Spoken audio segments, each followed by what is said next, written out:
agradezco mucho su generosidad y su paciencia para entablar un diálogo sin censura con esta audiencia diferente, con esta audiencia ávida de hablar sin máscaras. Y le agradezco mucho a don Epigmenio Ibarra que nos tome esta comunicación. Epigmenio, te saludo a la distancia, un abrazo.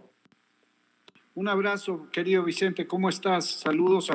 Saludos a ti, a tu equipo y a toda la gente que te escucha y te ve. Gracias, Epigmenio. Pues aquí al pendiente de lo que ocurre en este México que inicia el 2022 con todo.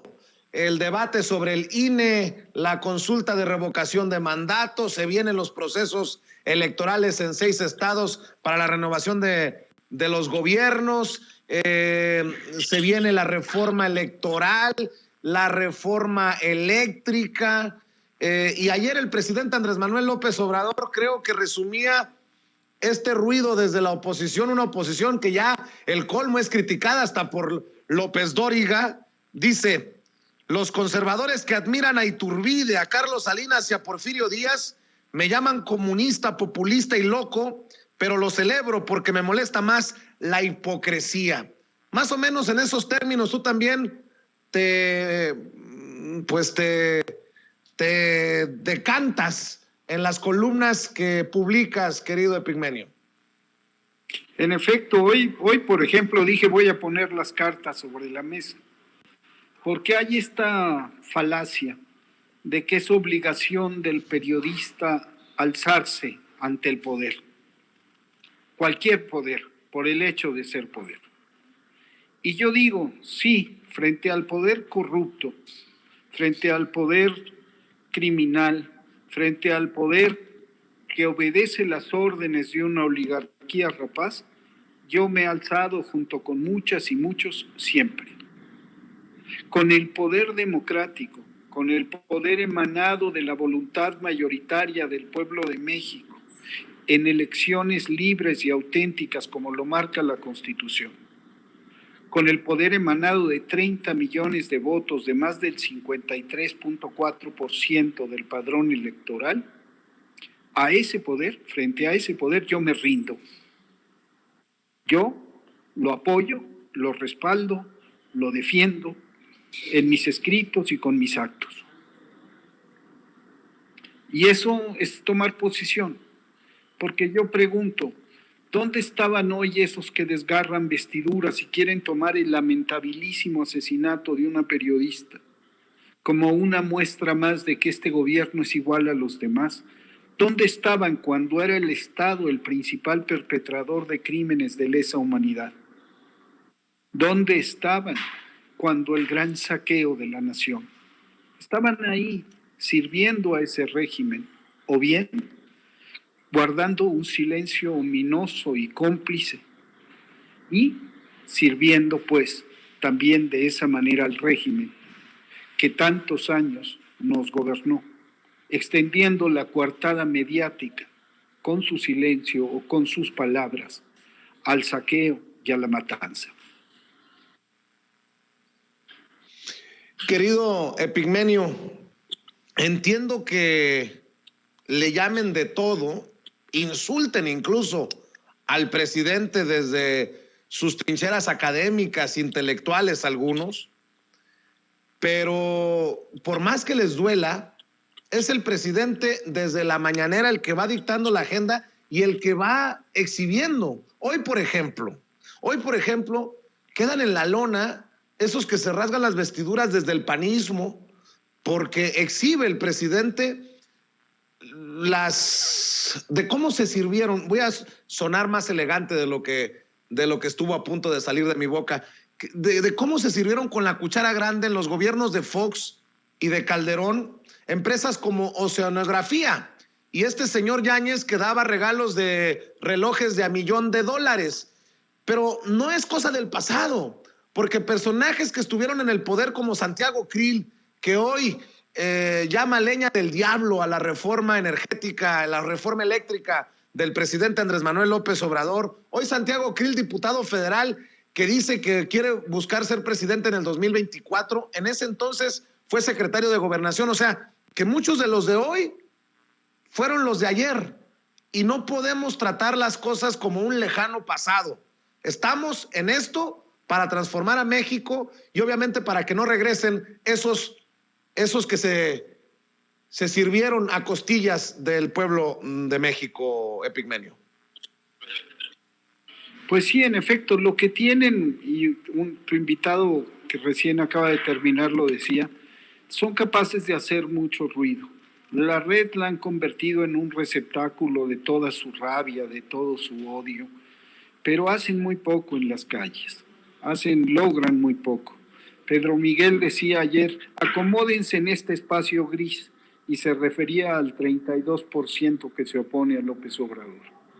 Pero lo cierto también, y hay que señalarlo, es que, por ejemplo, en el caso de los periodistas asesinados, los que hoy desgañitan y, por ejemplo, citan un tuit mío miles de veces en los últimos 3 días, en el que le reclamé airadamente a Enrique Peña, porque Enrique Peña, cuando mataron a un periodista, dijo que nos andábamos con lamentaciones, y eso me indignó.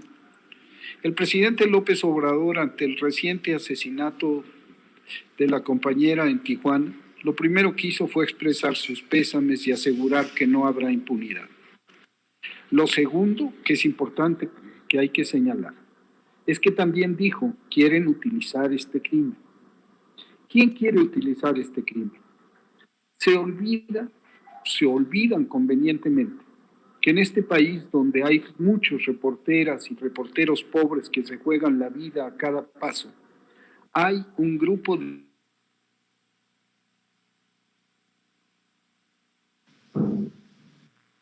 Bueno, vamos a ver si regresa al sistema don Epigmenio Ibarra, porque ha fallado la conexión de internet, y esperemos que el equipo de producción solucione esta situación para seguir escuchando a el productor, al hombre importante en la Cuarta Transformación, Epigmenio Ibarra. Espero que me confirmen en el equipo de producción cuando logremos nuevamente la conexión con Epigmenio Ibarra, hombre comprometido, hombre que se ha quitado la máscara en este proceso de la Cuarta Transformación. ¿Lo tenemos, Cecilia? Bueno, desafortunadamente ha salido del sistema. Estamos esperando nuevamente la conexión con Epigmenio Ibarra y bueno, también todavía tenemos otro invitado más esta tarde.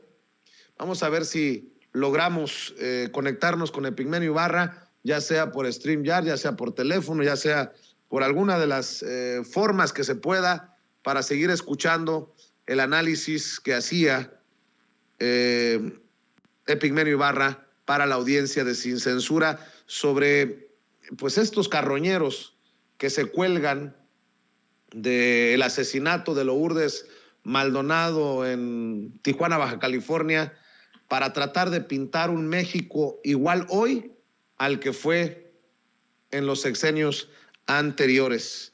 En la medida en que logremos comunicarnos con Epigmenio Ibarra, regresamos con él. Vamos a ver si vamos con Francisco Cruz. Entonces, nuestro maestro Francisco Cruz, otra de las voces importantes para Sin Censura, escritor de García Luna, El Señor de la Muerte, este libro que no puede faltar si usted quiere referencias sobre Genaro García Luna, el que fuera super policía en tiempos de Calderón y quien hoy se encuentra tras las rejas en Estados Unidos acusado de beneficiar al crimen organizado. Bueno, vamos a ver si logramos la comunicación con Paco Cruz, el maestro Paco Cruz. Compañeros, compañeras, traemos el reloj en contra. Bueno, creo que ya tenemos a Epigmenio Ibarra antes de ir con Paco Cruz. Epigmenio, por alguna razón perdimos la comunicación, pero te escuchábamos atento de cómo estos carroñeros intentan pintar un México igual hoy al que tuvimos, al que sufrimos ayer en referencia a sexenios anteriores, colgándose de este desafortunado, lamentable y doloroso asesinato de la colega Lourdes Maldonado en Tijuana, Baja California. En efecto, el problema mayor, Vicente, es que hay un esfuerzo consistente para ignorar, para hacer que la gente olvide quién desató la violencia, cómo la violencia se genera cuando empieza la guerra y cómo la violencia se vuelve imparable cuando después de Calderón, Enrique Peña Nieto la profundiza. Hay un esfuerzo consistente de parte de los medios de comunicación para minimizar el efecto devastador de una guerra que dura, que abre heridas que tardan generaciones en cerrarse. Eso está obviado, se habla de López Obrador no puede con la violencia, pero no dicen de dónde viene la violencia. No dicen quién generó todo esto. No dicen y callaron entonces que al desatar su guerra Felipe Calderón nos unió en el infierno, que al continuarla Enrique Peña Nieto nos unió aún más profundamente en él. Tampoco dicen que en este país, donde hay muchísimas reporteras y reporteros pobres que se juegan la vida a cada paso, hay un puñado de líderes de opinión, de columnistas, de intelectuales, que no pisan jamás la calle, que se enriquecieron con dinero del Estado, que tienen escoltas, que tienen yates incluso. Y esos nunca estuvieron en las manifestaciones contra el régimen anterior cuando nos mataban un periodista. Como no estuvieron los directores de los noticiarios, como no estuvieron los directores de los diarios. Éramos pura gente de a pie, manifestándonos. Yo hoy no me subí a la protesta. Hice una enérgica condena por el asesinato de Laura, pero no me sumí a la protesta porque esa protesta fue cooptada por la derecha conservadora.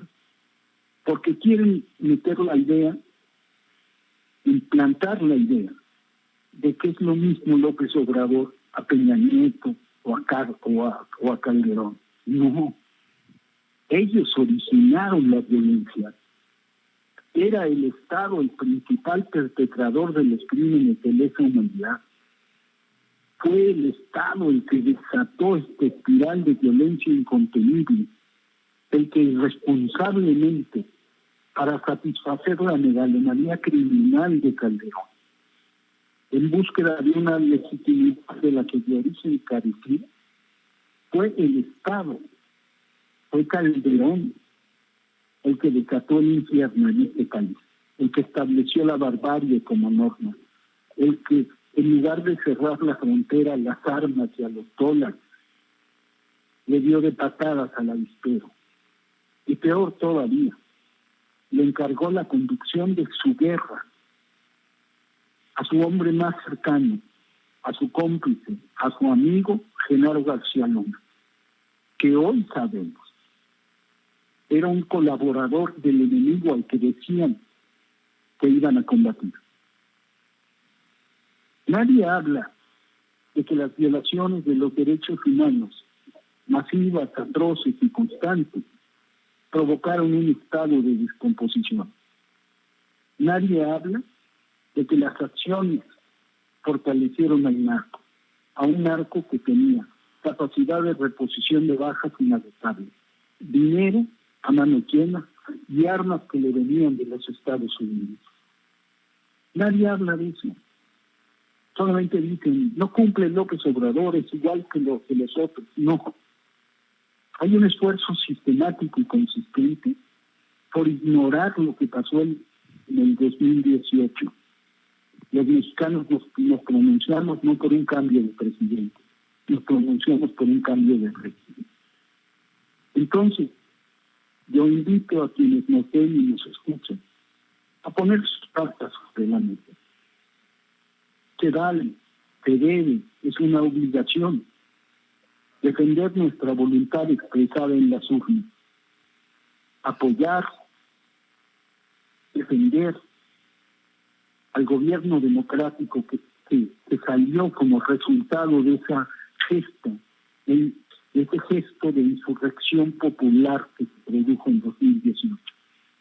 A mí me dicen lamezuelas, lamebotas, dicen que estoy hincado, dicen que todo se debe a un préstamo. No, se debe a mis principios y mis convicciones. Yo estoy con López Obrador porque he estado siempre con él. Porque yo, con los votos de muchos millones de mexicanas y mexicanos más, le llevé a la presidencia para que transformara este país. Entonces no me voy a callar, ni voy a asumir las órdenes que me dictan en las redes sociales, con sus campañas de ataque masivo contra mi cuenta, que ha perdido el alcance sustancialmente. Y por eso pido también, y aprovecho este foro, pido su solidaridad, para que me ayuden a que mi voz no sea apagada. Y a que enfrenten las consecuencias también de defender una posición. Nos va mal en las redes sociales, pero no nos va mal en las calles. Entonces, eso sería, mi querido Vicente. Epigmenio, para cerrar, si me permite, sé que tienes que correr, estamos contra el reloj, lo entiendo, pero para cerrar una reflexión, porque también se ha hablado de una reforma, una reestructuración al mecanismo de protección a periodistas. Sé que el presidente tiene la voluntad de que México no siga siendo el país más peligroso para ejercer el periodismo. Desafortunadamente, esta ola violenta nos sigue arrastrando, pero las críticas son directas a ese mecanismo de protección a periodistas, tanto federal como a nivel estatal. ¿Crees tú que se deba? ¿Crees tú que se pueda? ¿Qué consideras en torno a esto? Cualquier mecanismo se va a estrellar contra la realidad. Detener a un sicario es casi imposible. Claro, hay que mejorar todos los sistemas y sobre todo hay que garantizar que no haya impunidad. La mejor garantía para que los crímenes no se repitan no son tanto los guardaespaldas, es el combate a la impunidad, que los responsables sean castigados, que paguen por su crimen. Y la mejor garantía es seguir trabajando en la tarea de construcción de paz. Se burlan muchísimo, abrazos, no balazos. ¿Qué quieren? ¿Otra vez el combate? ¿Otra vez las masacres? Ahorita hay muchas masacres, es cierto. Pero no son en esas masacres actores principales los agentes del Estado mexicano. Hoy no es el Estado mexicano el principal violador de los derechos humanos como fue en el pasado reciente. Y eso porque es un mandato de la gente a López Obrador, y esa es su propia convicción. Pues hay que mejorar todos los mecanismos de protección, pero no hay que hacernos demasiadas ilusiones. El país está en un grado de descomposición brutal, la violencia criminal se arraigó, y no hay que combatirla con fusil. Qué interesante reflexión dejas, querido Epigmenio Ibarra. Ojalá que muchas de estas miles de personas que nos están viendo y escuchando en Sin Censura vayan a apoyar tu videocolumna que publicas como todas las semanas en @Epigmenio Ibarra, @Epigmenio Ibarra, para que sigan al buen Epigmenio en redes sociales. Tú sabes que te respeto, que te admiro y que te mando un abrazo, Epigmenio, y te agradezco por tu generosidad y tu paciencia. Se nos ha ido de la línea Epigmenio Ibarra, productor de cine y de televisión. ¿Lo tenemos o no lo tenemos, Ceci? Te mando un abrazo, Epigmenio, muchas gracias. Bueno, pues ahí en una accidentada comunicación hoy con Epigmenio Ibarra, hablando sin censura sobre estos temas que son verdaderamente delicados. Y usted sabe que